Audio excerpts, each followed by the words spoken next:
বিগত সময়ে আমরা এমনই এক ফ্যাসিবাদী সরকার পেয়েছি যারা শুধু বলে গেছে যে ভারতকে যা দিয়েছি আজীবন মনে রাখবে, কিন্তু ভারত থেকে কিছু আদায় করতে পারেনি। তাদের নতজানু পররাষ্ট্রনীতির কারণে তারা শুধু ভারতে গিয়ে ভারতের প্রধানমন্ত্রীর সাথে ছবি তুলেছে, তিস্তার কথা বলার সাহসটা পর্যন্ত করতে পারেনি। অন্তর্বর্তীকালীন সরকার তার গঠনের পর থেকেই পররাষ্ট্র নীতির ক্ষেত্রে শির দ্বারা উঁচু করে দাঁড়িয়েছে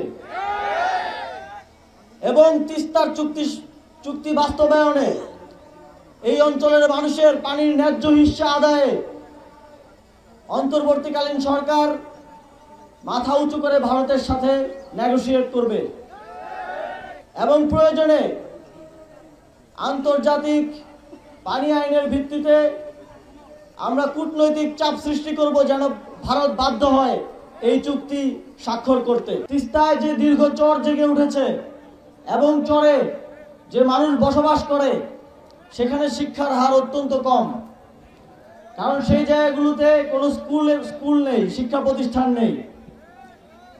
স্থানীয় সরকার পল্লী উন্নয়ন সমবায় মন্ত্রণালয় তিস্তার চরে জনসংখ্যা অনুপাতে শিক্ষা প্রতিষ্ঠান নির্মাণের ব্যবস্থা করবে।